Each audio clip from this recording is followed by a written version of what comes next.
Thank you for checking out MMA Oddsbreaker. Rose, I see on this trip you had, this 4 month trip, you put on a lot of weight on. Just How you plan on making weight with that big head of yours? is my thyroid. I got a week. I got 5 days to cut the weight. My weight cut isn't going too My well. weight cut's not going so easy. How you get down from 240? I don't understand how you can make that weight, Rose. And seriously, your eyes are. Oh, there she is. Hey, Rose. Hey. Hey, I heard something today from a very good source. He wants to remain anonymous. He's not supposed to speak on this, but he's from inside your camp.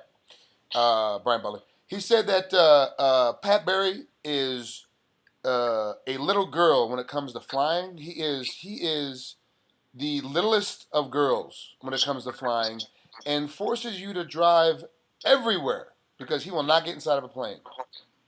This is true. This is accurate. He really is scared of flying. Yeah, that's why his nails are. Have you ever seen his nails? Yeah, They're but all, only, like, rough only and but only bumpy. when with the manicures. Only with the manicures. There's no time I see his nails. That's it.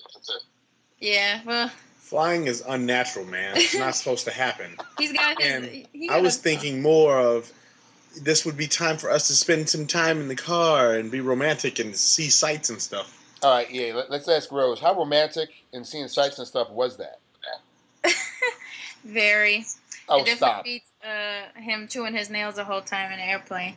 dude. It was 2 months of you guys on the road with him burping and passing gas, and I mean the windows rolled up and him locking it, the heat on. Come on, that could have been fun.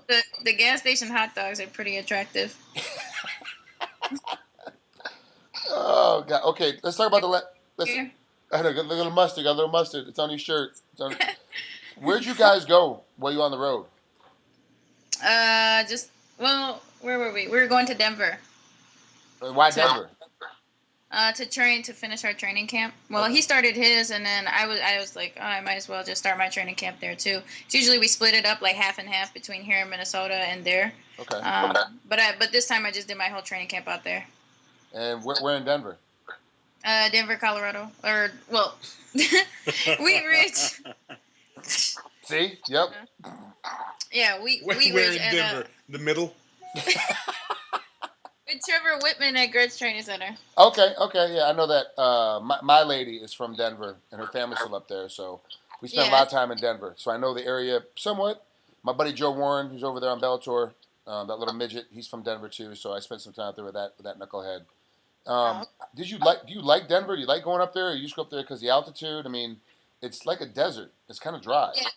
Well, the altitude is just a bonus of training out there. I mean, Trevor Whitman is the main guy to train with, and just with striking, he's phenomenal. But also they got great wrestlers out there. They got Justin Gaethje from the World Series of Fighting, and then they also got Justin Salas out there and a few other really good wrestlers. But there's also just a plethora of great strikers too. Who'd you work out with though? There's a ton of dudes you just named. With any girls for you to work with, or you just beat up guys the whole time? Well, the last time I was out there before this time, I was training with Kat Zagano, but she's hurt right now, so I didn't train with her. I didn't really train with much girls this time. They brought in a couple girls, but one of them I gave stitches to. JJ Aldridge came. She was going to be her toughest training partner, and on the second day, Rose gave her tough. 14 stitches in her face. We're not going to talk about it. It was an accident. 14 stitches in her face while they were jumping rope warming up. It was pretty messed up, like, yeah. Hold on. You were jumping rope warming up and you cut this girl open? No, he got a knack for exaggeration. That's because she's a gangster. That's how she does it. Because she's a thug rose, that's why. That's how she does it, man. Yeah. Do you feel bad when you cut open your partners like that, or you just kind of like you kick them and roll them off to the side and move on to the next one? Well, I pretty much this time I did what I was supposed to do. I was coming in with my head down, and she kind of had her head up, so I felt like, I did the right thing. But if it was something where I was just an asshole, like I just threw an elbow like for no reason, you know what I'm saying? Like I would feel kind of guilty about that. But other than that, like training, that's what happens, in training. You're gonna get hurt, so might as well do it to somebody else than get yourself hurt, That makes sense. You're 2-0. Tecia Torres is 2-0 too, but she's really 9-0 because she's had like 7 amateur fights. Yeah. You're 6-0, right? You had 4 amateur fights. Something like that. So Yeah. you guys are pretty close, even with your amateur record. But you finish fools. She ends up going to decisions a lot of the time. Yeah. Do you think it's because she's in great shape and just doesn't know how to finish, or has it been her level of talent has allowed her to finish? It could be a combination of things. I do believe that finishing fights, like when it comes down to it, I feel like maybe there's like if you go to the decision all the time, like if you didn't do everything that you could, I feel like there's like a mental block when it comes to going to decisions. I feel like maybe you feel like you're winning, but you're not gonna take the risk or something like that to like put it all on the line. And I feel like with going to decisions, sometimes there's just nothing that you can do about it. Like you're just gonna have to go to the decision, and you did everything that you could. But I feel like 90% of the time, it could be like there's a mental block somewhere where it's keeping you from just giving it your all, and go out on your shield whether you win or lose. Okay, now that's actually good. Most guys, most male fighters don't even think like that, and to have you think like that, that's kind of cerebral. It's way above where I thought you would be at right now, especially at only 2-0. You're still talking about like I'm just gonna put it out there and see what happens. You've had a rear naked choke against Emily Kagan, and against Katrin you had a flying armbar, which I mean they replayed that damn gif of you hitting the flying armbar and then the whole thing after with Pat trying to get it and falling on his big ass. That is there going to be a different submission that we're going to see on you this next time in Invicta? Hopefully from the feet, yeah. Like with my fists or my kicks, just whatever is available, really. Yeah, I want to put my hands on her for sure. So Okay. that's where it starts. It starts on the feet. So hopefully the quickest way possible is just to end it on the feet. But if it ends up going to the ground, I'm fine with that too. All right, let's talk a little bit about what you do not when you're not training. Like it seems like that all you and Pat do is drive around and train, because he's either in camp or you're in camp, and that's kind of the game. Don't you guys do anything else at all? Movies, romantic dinners, pluck his eyebrows, something. Yeah, I wish. I say this every time leading up to a fight. You need to stop bumping your head. I'm romantic. But like I say this like leading up to every fight is just like, man, I just want a break. Like, can I just have a break? And then I kill a girl, and then they call me back and like, can you fight this girl? So I don't know. It's like, and then it's hard to, after you come off such a high win, then you're like, man, you could give me anybody right now. But then once you sign the papers again, and then you're like, oh shit, she could kill me or whatever. So I don't know. It's just I've been on such a roll and with such momentum that I just really haven't had a chance for some type of vacation. But hopefully it'll be coming soon. Pat Barry, tidy whities or boxers? Was it? Oh, tidy whities. I was going to say, with his big ass thighs, I can't see a pair of boxers fitting them, so he's got to wear tidy whities. It doesn't make any sense because the bottom of it will squeeze the thigh, like the circulation from it, but then it's baggy in the middle, but then it's tight around the waist. I don't even know. It's like an illusion of some sort. I can't figure it out. They should make some like fight shorts for him where it's like tidy whities or something. Because I think he would be more flexible. Who does the laundry? Me? Bro. No, that's not true. Hold on. Who does? Pat, you do the laundry? Be for real. Pat, you do all the laundry. Yes, no, sir, but I do. fold the laundry because he don't be. Okay. Now folding's okay because I see the way Pat eats. And I know his hygiene. So if you gotta do the laundry, ooh, Rose, ooh. Like, thank Pat for doing it. Fold, Rose, just fold. I'm telling you, it's better. Well, I cook and I do the dishes too. Wait, hold on for a second. Wait, and I just clean the refrigerator. That sounds like a very singular thing that she said just now. I cook and I clean the dishes, and I'm so tired. And I wash dishes, and I order things for delivery. I got the fastest finger. Man, he makes the best delivery food you've ever had in your life. Yeah. I can order a pizza faster than anybody. Now, you, speaking of food, how's your weight? Like, are you close to weight? Yeah, like I don't really cut weight. I usually just like the nerves before the fight. Like I'm usually like walking around like 5 pounds or 6 pounds over, and then like with all the nerves with shaking and like sweating, and I kind of just sweat it off, and then I'll like maybe take a hot bath before weigh-ins, and then I'll be on point. I've seen Pat eat. She's 119 right now after dinner. Oh, jeez, really? Yeah. Man, I hate people like you just walking around at your weight, just not skip a meal, make weight. Ugh. I've seen the way Pat eats. I haven't seen the way that you eat. Does eating with Pat keep your weight higher than it should be? And is that healthy to be a pro fighter eating? Because you're a small girl, he's a heavyweight. Like that's not. You shouldn't eat the same way. I don't know. I think it depends. I don't know. See, that's where you and everybody else in the world is confused. I'm this big because of her. Size. I'm sexy, voluptuous because of her. Like that was a big like kicker in the beginning was like coming over and I would make a meal and I would watch her. I would walk in the kitchen, make a dish, walk it out into the living room, give it to her. I'd walk back in the kitchen, make my dish, walk back into the living room, go to sit down. Then I'd take her empty plate and give her mine, and I'd go back into the kitchen. Wow, she is a. Oh God! I'm telling you, it's really that's when I was. You see, that's when I knew it. I was like, oh, I'm in love. Oh man, I was real hungry. You fell in love the first time a girl could out eat you. That's funny as hell. That was the best time ever, man. And she likes to eat everything with a big spoon. That's the great. Oh, really? You're a big spoon girl? Yeah, man. I like forks too, but I don't like to take my time while I'm eating. I think that's the key. I might not eat like a whole buffet, but I just can't eat slow. Nope. You know?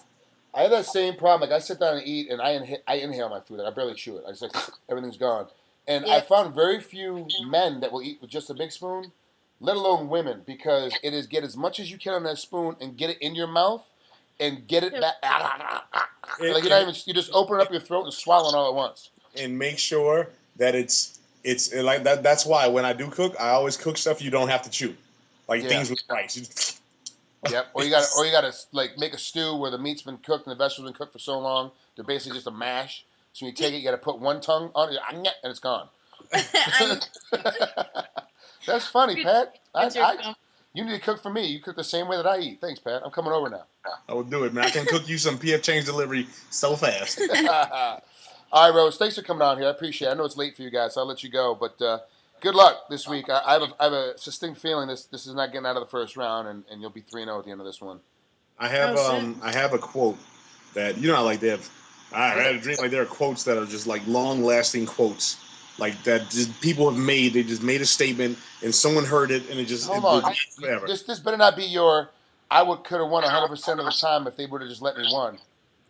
Not that one, right? Yeah. Okay. I think that one's catching on. If you just let me win, I'll always win. Okay, two of them. As a matter of fact, that just remind me. Nate Marquardt. What did he say? Was that he said at the show? Hey man, if you just go out there, if you go out there and win, you could never there's no chance you can lose. If you just go out there, that's right. If you just go out there and win, there is no chance that you can lose. But he said it with a straight face, and everybody in the room was like, "Oh, all right, we'll figure that out."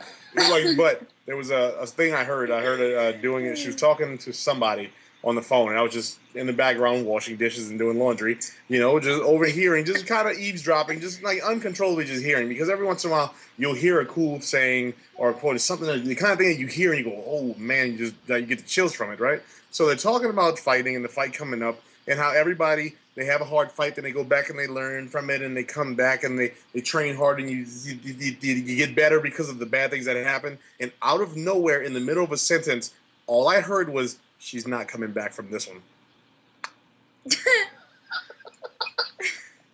She's not coming back from this one. Hey, I was like, well, I think I'm going to have to go outside and walk around for a little while because I don't know if I feel comfortable that's where it came from was because everybody keeps saying, like, oh, like, whatever the outcome of this fight, like, I can't call it, I can't predict it, like, whatever the outcome of this fight, they're going to meet each other for the, like, title in the future. I could see it happening, like, a rematch. I'm like, no, whoever loses this one, they're not coming back. And she's not coming back from this one. She's going to retire.